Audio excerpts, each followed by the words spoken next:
Welcome back, family, familia. Today, we want to talk about something that comes up pretty often. People always ask about our culture differences. As some of you guys know, or who don't know, I'm from the DR, Dominican Republic.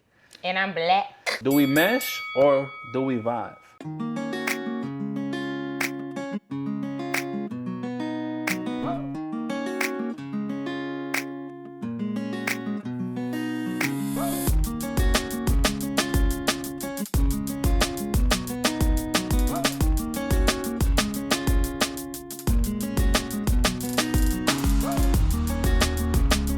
I think 6 years in, you can tell we totally mesh.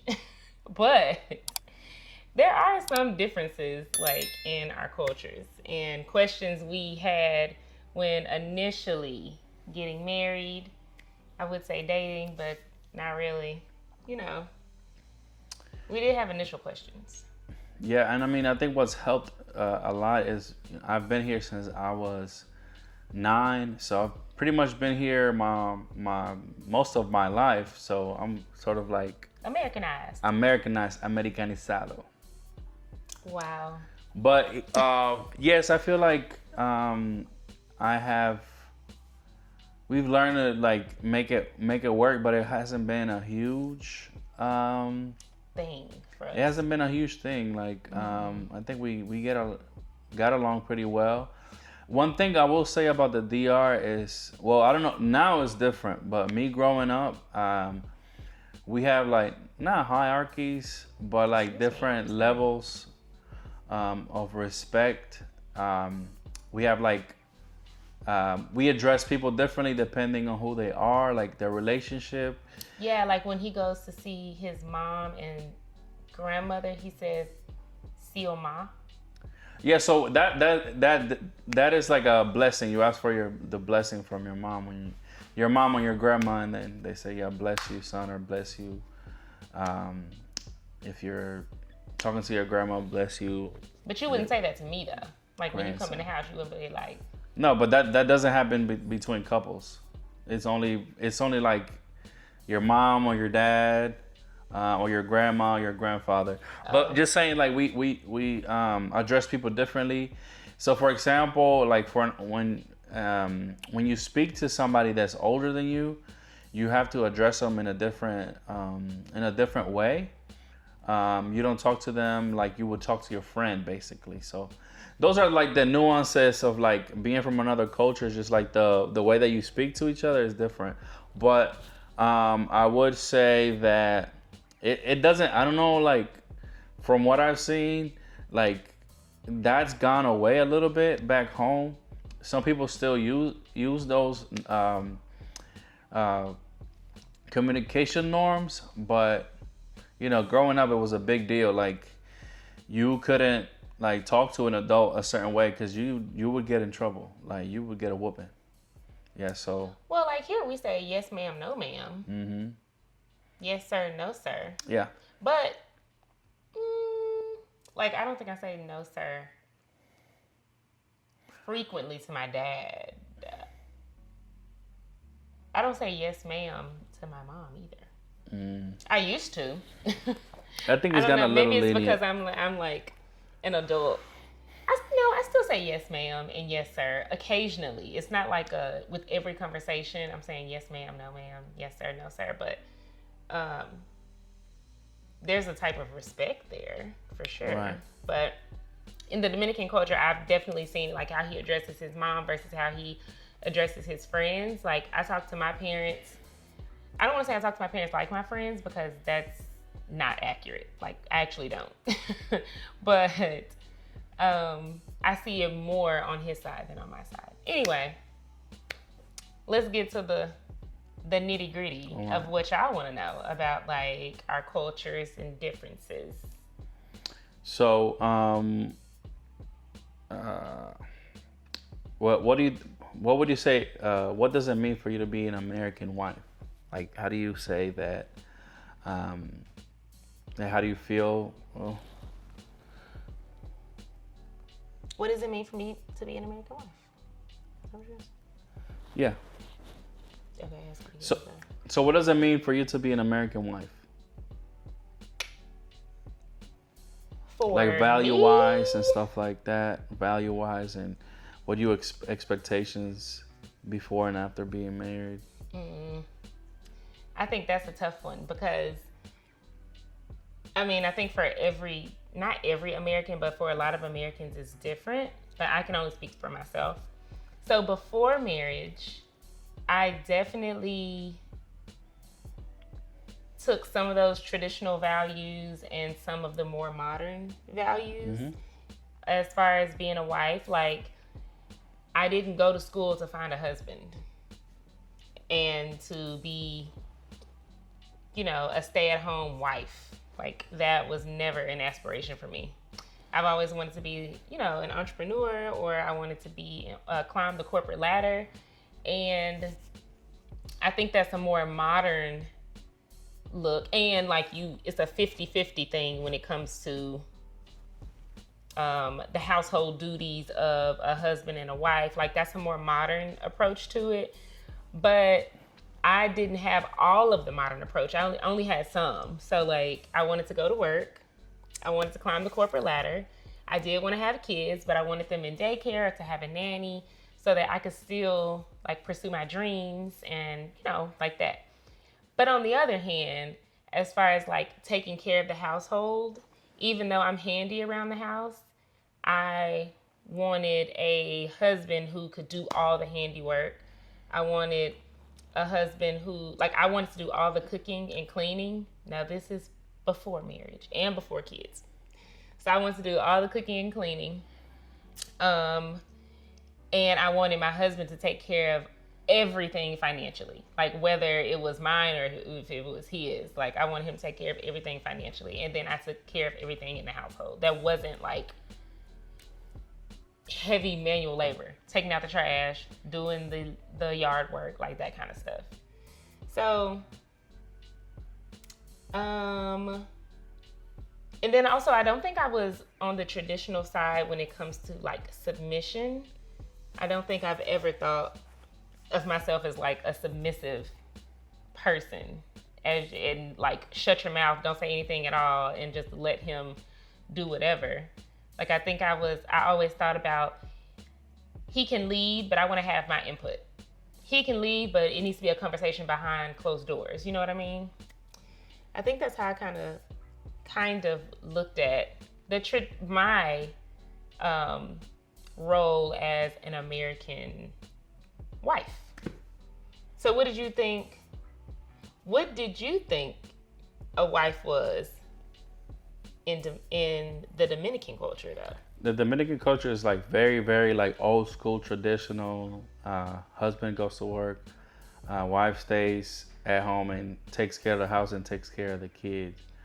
But in the U.S., unfortunately, like, it's hard to, like, maintain those traditional roles, just due to just it's expensive to breathe out here. So both parents have to find a means of acquiring income. So it's a little different here. But to me, going into a marriage, I'm Americanized, of course, but I want to still keep those Dominican values, which is very much like American. To value and to protect my wife. One thing that I've said, like, my kids and my wife, like, they come before me when it comes to anything. So they are definitely a priority over everything. I'm not the most handy. I'm not the most handy. And it had to do with me just growing up in the apartment lifestyle. Like, my mom always, for the most part, rented, so I never really got to, like, get handy like that. And yeah, but I don't think that you don't have a desire to be handy, though, because, like, say if I say, hey, like we did Bella and Kai's room, I was like, hey, or even in our sunroom, I want to do, like, this feature wall or whatever. And he's like, I don't know about that because I've never done it. But as soon as, like, we have the materials and because I have a construction background, like I think that also helps. But when I do the measurements, get the materials and all that kind of stuff, then I'm like, here it is, do it. And then he'll go on YouTube and figure it out. So it's not like, I won't say you're not handy, you're just not used to it. It's not anything that you've ever done. So it's not like, yeah, I can do this, you know. Right. But when you get into it and you get in the groove or whatever, it's different. Yeah. Yeah, I think if it's always worth just trying.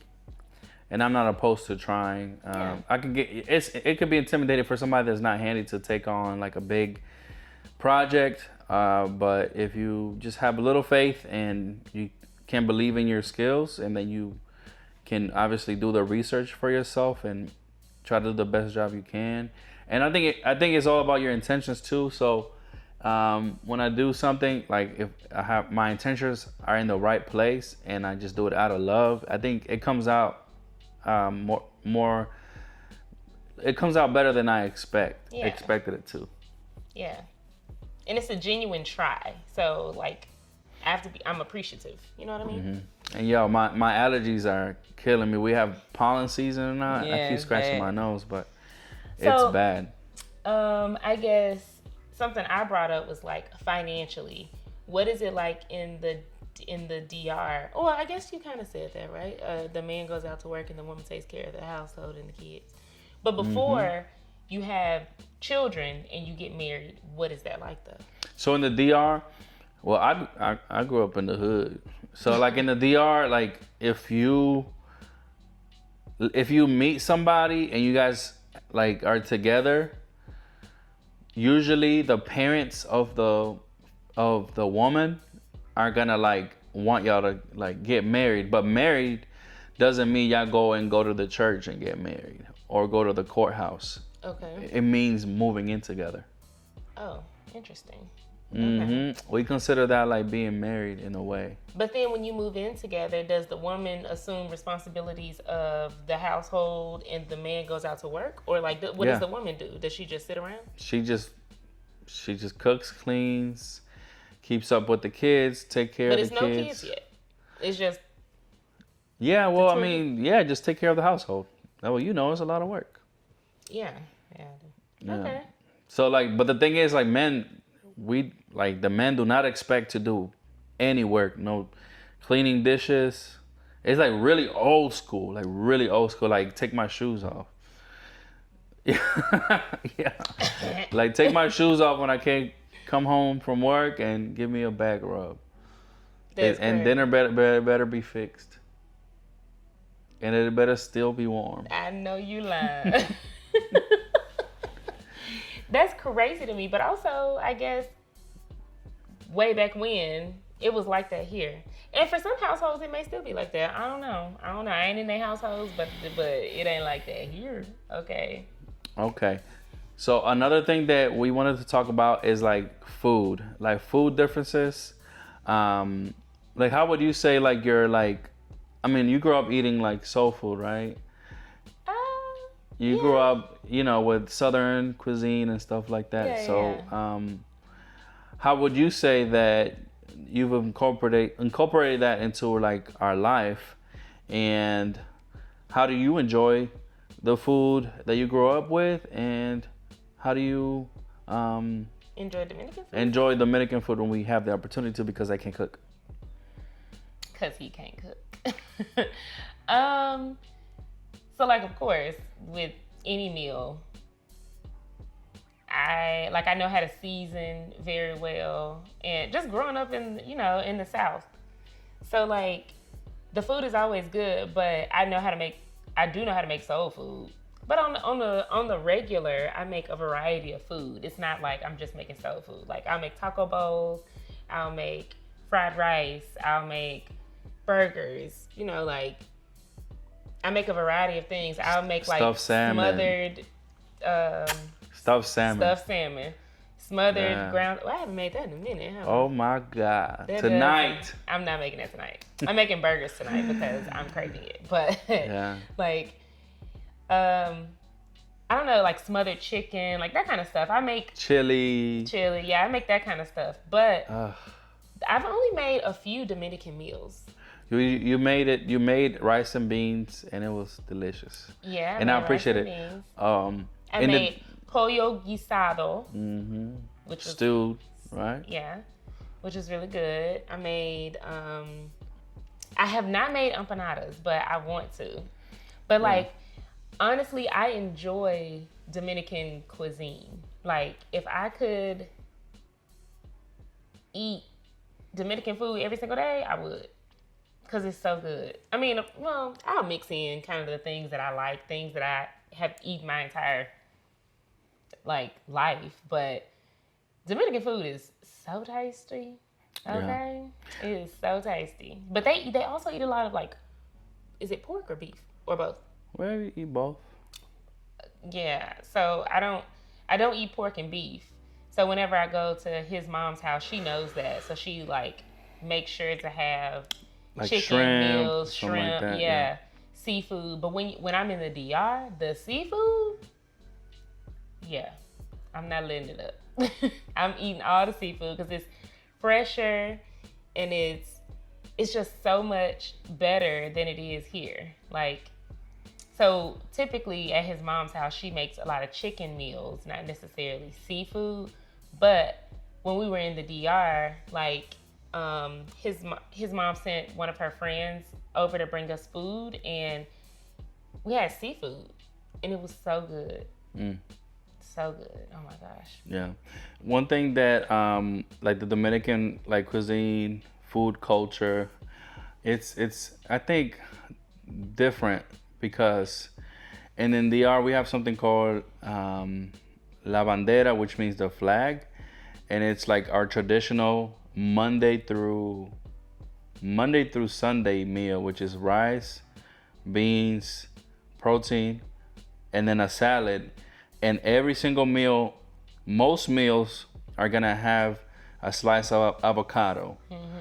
And then if you don't have avocado, banana. And people, like when I first started eating, like when she would make rice or something, I'll grab a banana and start eating my rice with the banana, and she'd be like, "What the heck?" Yeah, like why are you doing that? Yeah, but it's so good. Ground turkey and gravy and like Some white rice and green beans or something, and he'll grab a banana, and I'm like, "What are you doing? Like, why do you do that?" And he's like, "I'm just used to it at home." Or he'll like slice up an avocado. I'm like, "Why do you do that?"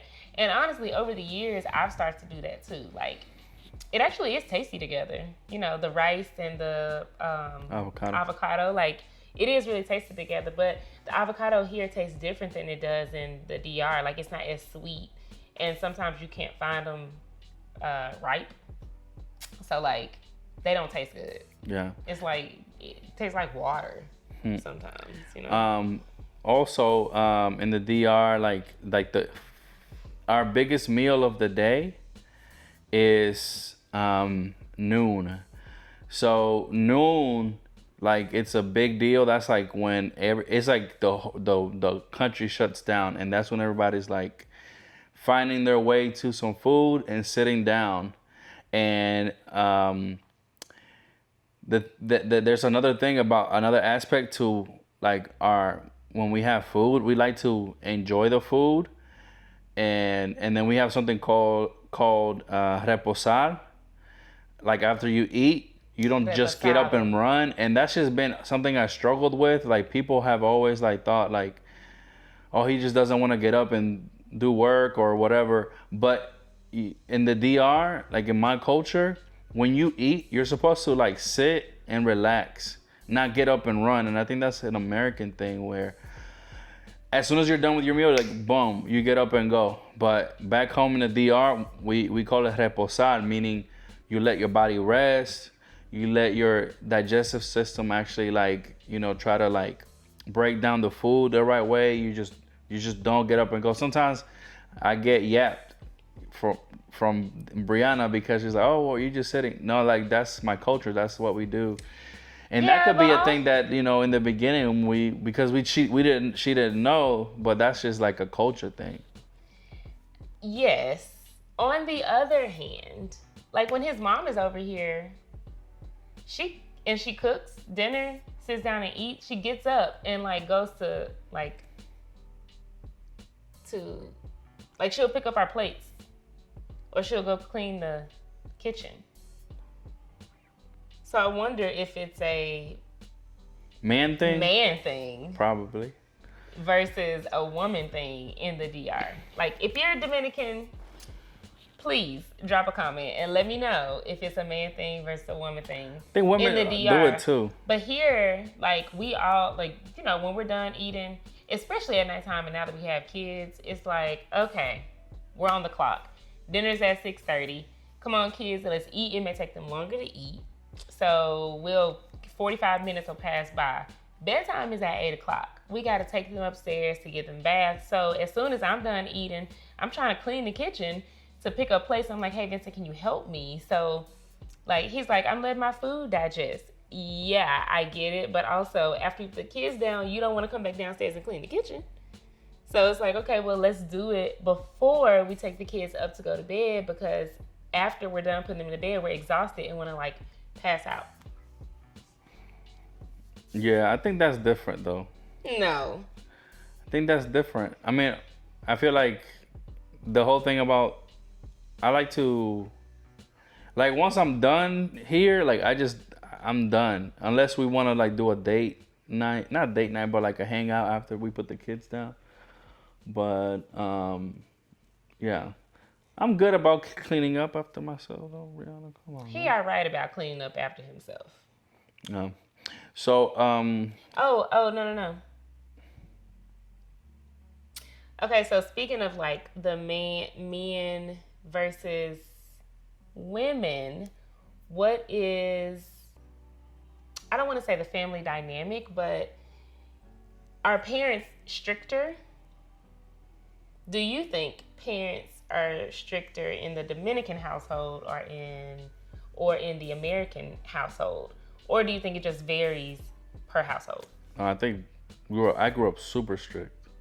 Do you think it was just your household, or were your friends and no, stuff yeah, like that too? people that grew up with a similar like lifestyle? Because of course you have your people that are like, you know, they're, what you call it? Loosey goosey. Degenerates, right? You have what? Degenerates, people that are just not respectful. Oh, okay. They are just, you know, we have people like that everywhere in every culture. We call them, never mind. But we have those people in every neighborhood and culture, right? But in my neighborhood, like I mentioned earlier, like the way you address people is different. I didn't learn a curse word till like I was like almost 8 years old. I heard a curse word for the first time, and it was a kid from another neighborhood. I don't know what he was doing in our neighborhood. A sailor. Yeah. No. But yeah, like, you know, we grew up very, very strict. Like, for example, if like adults came in the home, like I would do it differently, but like you weren't allowed to come in the dining room if there was adults having conversation in the dining room. Very, very strict as far as pretty much as everything goes. Versus here, do you think? Yeah. Like how we raise our kids is not strict? Like, for example, like one thing that I definitely see in myself that I have to work on is like for example, when Bella like brings up like things and she's like, oh, I don't want to, or this and that. Like me, I didn't have an option. I didn't have an option. It was whatever what my aunt or like my mom said, and it just point period. So you really didn't have a voice. But I also read something, and you've also have brought that up too. Is like when you don't give a child the space to open up and actually share like things, then you are not giving them the space to speak up when something happens to them. Yeah. Because they're afraid to speak out against an adult or speak out to their parents because they're afraid that they're gonna get, I don't know, rejected or like, I don't know. Yeah.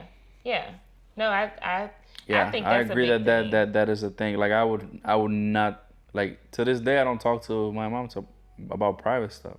Yeah. So yeah, I could see that being really bad. Yeah.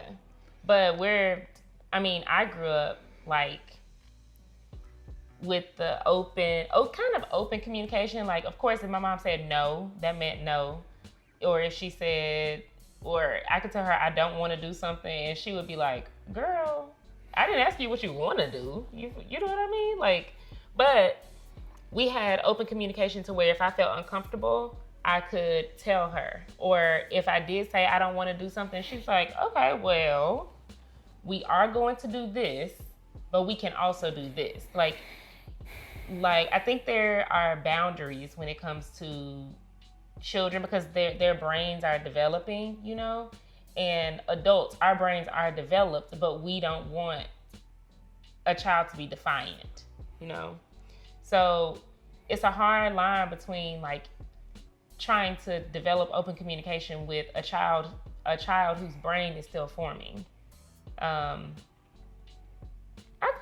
think we do a good job with it though. I would say yeah, but she speaks out. Like if does. something happens at school, she usually, oh, such and such scratched me or something. Like stuff like that comes up, and I'm like, dang, like she feels comfortable talking to us about that, and that's amazing. Yeah, she does, and we want to have those open lines of communication. We want her to overshare. Period.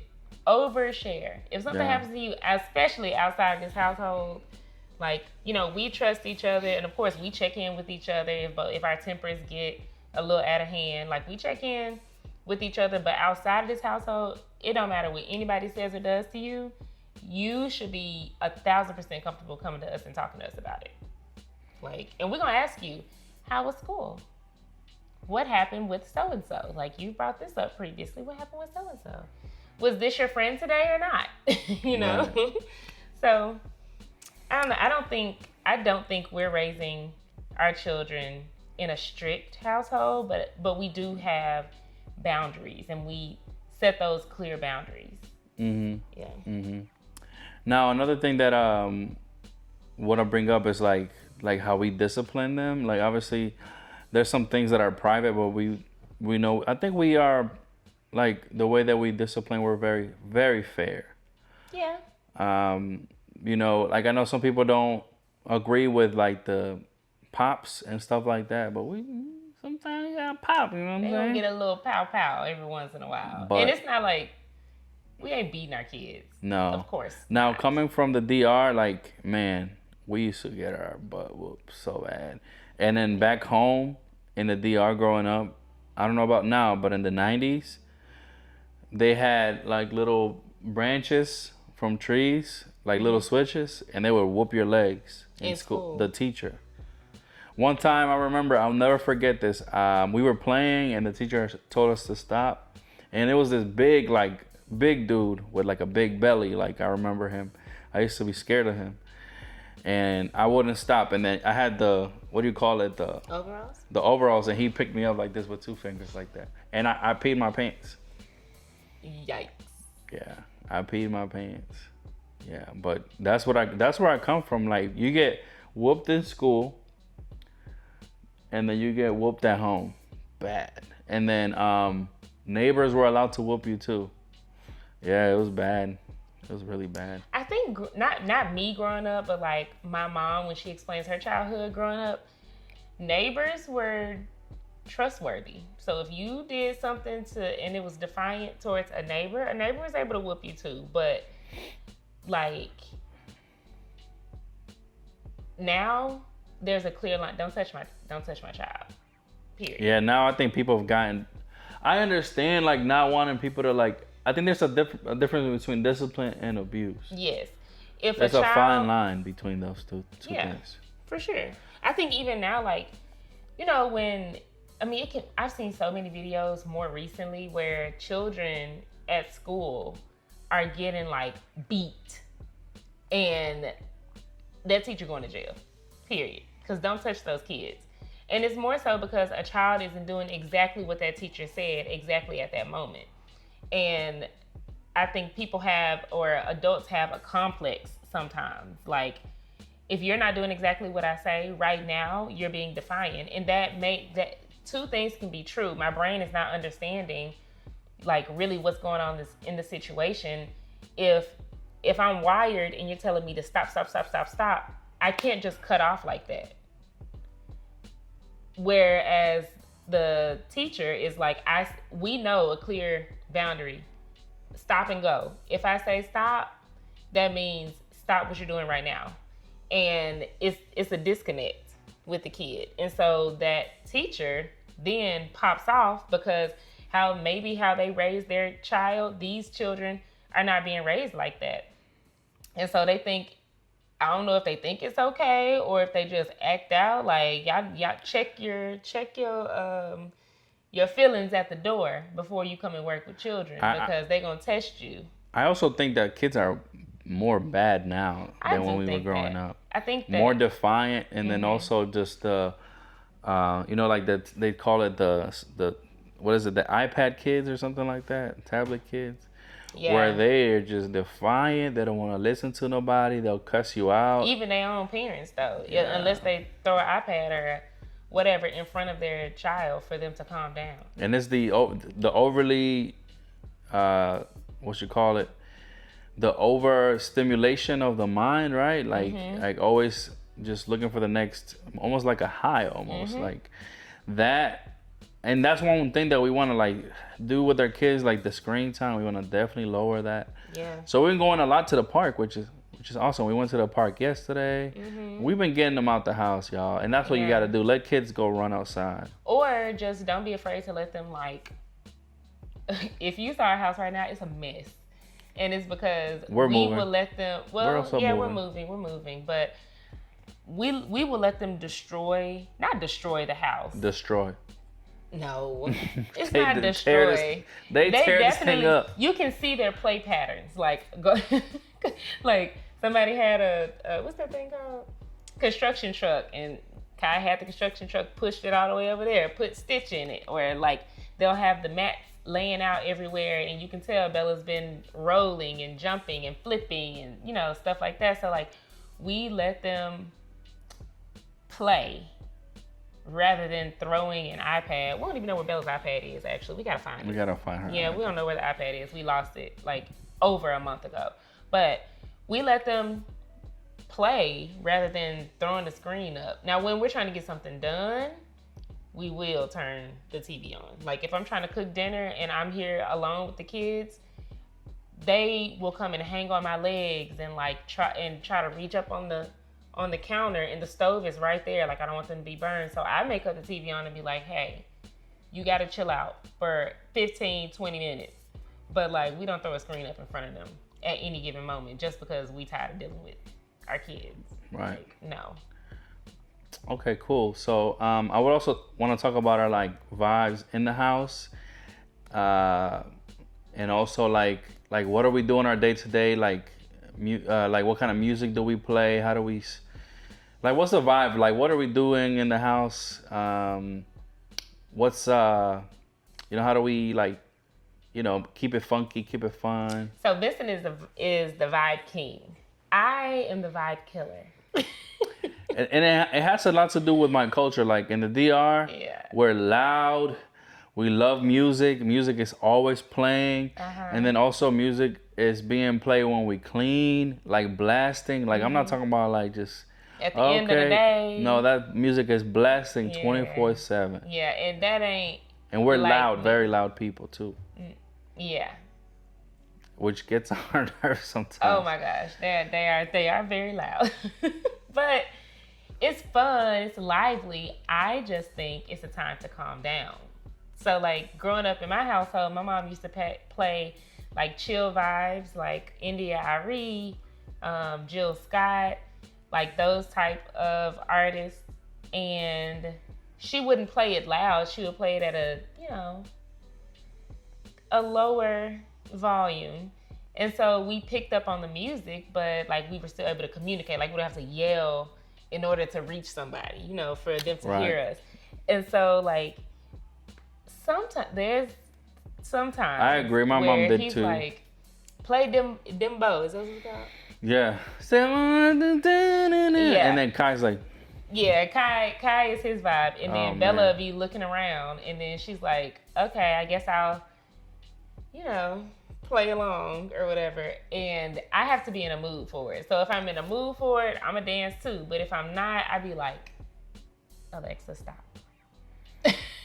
Right, and also another thing about like the Dominican culture is like our music is heavily influenced by like our African roots. So y'all should definitely check out like bachata, merengue. It's all basically cohesive with like jazz and all that, like salsa. We all are like basically singing the same tune, but it's just in different languages with different backgrounds. But essentially, it's the same thing. You just don't understand the words, but I think you would enjoy it. Yeah, I enjoy it. Most definitely. It's just sometimes I have to be like in the mood for it because it is very lively, and sometimes like I'm overstimulated. So sometimes the lively music, I'm like, I can't take it right now. It's making me even more overstimulated. I need something chill, or I need silence. And we don't really get silence around here with the kids. So it's like, okay, we'll cut something chill on instead of something so like lively. Right, and that would I would say like that was like a culture kind of shock for her, like Yeah. the energetic, like just happy-go-lucky, like all the time. That's why when you go to like the Caribbean and you go to like Jamaica, It's always a vibe. that's just how we are. We're just happy, Yeah. loud, just loving people, right? We sometimes I agree we need to tone it down a little bit.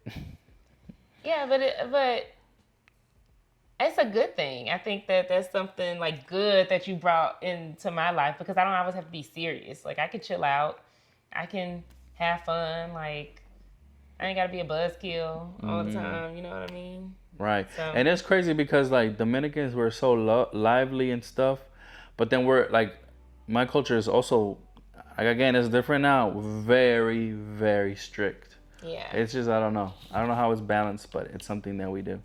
Interesting. What about? Oh, y'all talk about this a lot. The language barrier.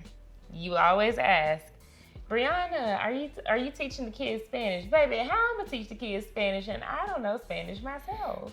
Or like, Brianna, That's are my you fault. learning? Are you learning Spanish? I'm trying. All right, but along with the other many things that I have to handle, I will say that sometimes it's not at the top of my list. Now, when we first got married, I did have Duolingo, and I tried to.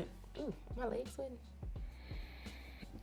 I tried to like learn more Spanish, or even recollect the Spanish that I previously knew.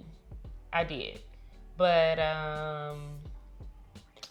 since having kids, I will tell you it's not at the top of my list. I still want to though. Like I want and need to, but I haven't. And also, I'm gonna let you talk about this, but he doesn't speak Spanish to us. I try, but it's just like I think when you get in the groove of things, like we're getting up and getting ready to get out of the house or getting up to get the day started and stuff like that. It's just something that doesn't cross my mind. Yeah. But I think what we need to do is like again, it's all about intention, right? Yeah. So if we're like, okay, we can make that a goal. Like we can say like, Brianna, we want you to be halfway fluent by this time period. This is true. Because I definitely want the kids Okay, so what are to we saying? speak What's Spanish. the goal? The goal is it right by the end now. of 2026 that we can at least have a conversation in Spanish where you don't get stuck. 2026 or 2027? 2026. That's crazy. You can learn, in a few months, like, and you already know so much and like you understand a lot. So Yeah. Maybe we can also do a YouTube video where we speak Spanish the entire video. That would be pretty cool.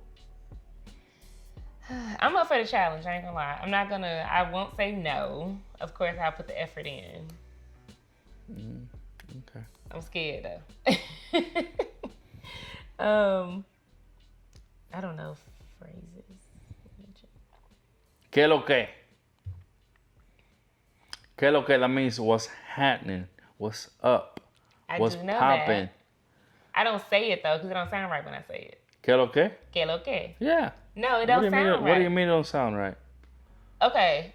if I walk up to one of his cousins and say "que lo que," and they respond to me, I'm gonna be like, whoa, whoa, whoa, whoa, whoa, whoa, baby boy, baby girl. When you say que lo que, they know you cultured, like you know, like what's popping, like yeah, you're I feel Dominican. that. But if they start to respond in Spanish, you gonna catch me off guard. Y'all talk too fast. Oh yeah, we talk super fast. They talk too fast, and I might, if I pick up on one word, I've done good. That's it, because I don't understand it. They talk super fast, and I just can't. I can't keep up. Yeah, that's the island stuff. Yeah, we speak super fast. Yeah. A lot of times, like when I speak to other people from other like countries, and sometimes they don't understand what I'm saying. Mm-hmm. But if he slows down, I gotta slow it down, look more, speak more proper. Like when he speaks to,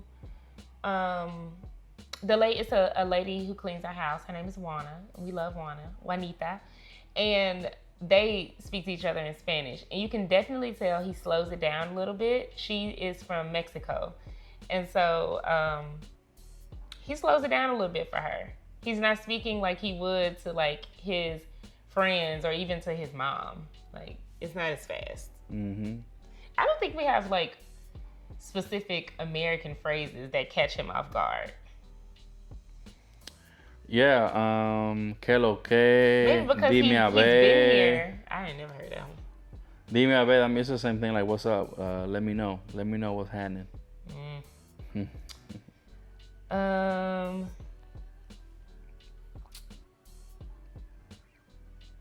So overall, do our cultures clash or complement each other? I think our cultures complement each other. It's like a nice mesh of like, sweet and salty. Yeah. You know what I'm saying? Sweet and salty. It's a balance. Yeah, it's a balance. It's a balance, yeah. Yeah, like savory. We're savory. We're savory. Savory? No, something could be sweet or it could be savory. Yeah. They're opposites. So Sweevery. Sweevery. Love that about us. But yeah, like I think our cultures complement each other. Definitely love the American Black culture. My groomsmen, they were all African American.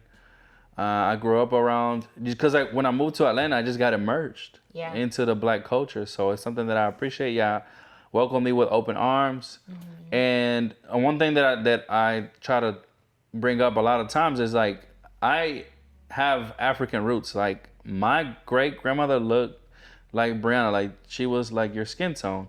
And then my uncle in the DR, we're 70% of Dominicans are mixed with European and Black. Yeah. So like it was easy. I'm sorry to cut you off, but I think that's a common misconception when it comes to what Americans think about Dominicans or what Americans think about Latinos. Yeah, Latinos. Or Latin people. Exactly. Like that they're not Black. Right. He's Black. Right. But the thing is like they just put us all in a box. Yeah. You have, look, let me break it down for y'all. So there are Latinos that are like Native American. Like, like the, in Mexico, they have the Aztec. Mm-hmm. So you have your Native Americans, Latinos. Then you have your European white Latinos. And then you have the Black. That's me, right? And then you have like the in-between.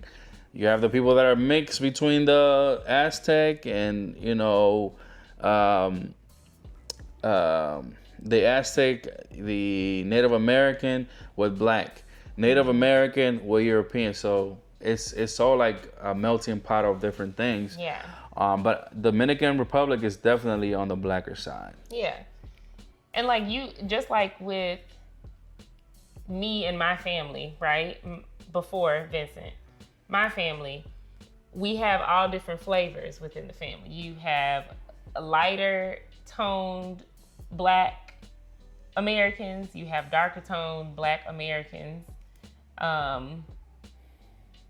Just like us, like they have lighter and darker. So like when you go in, when I went into his neighborhood, Like his aunt who showed us around looked like me, but he looks like his mom, and his mom is even lighter than he is. Yeah. So like, it's a wide range. It's a lot of variety. A crazy thing that I thought about this the other day. I was like, I learned about race here in the U.S. It's such a big deal for y'all. It is. And I don't understand it. I grew up just knowing my friends look different, and I never even thought about it, like black or white. Like that was never a thing until I moved to this country. Like it's, basically it's emphasized here. It's emphasized, and people put themselves in their own cocoons and boxes here. It's definitely a divide here, when people should be able to enjoy each other's company and embrace each other.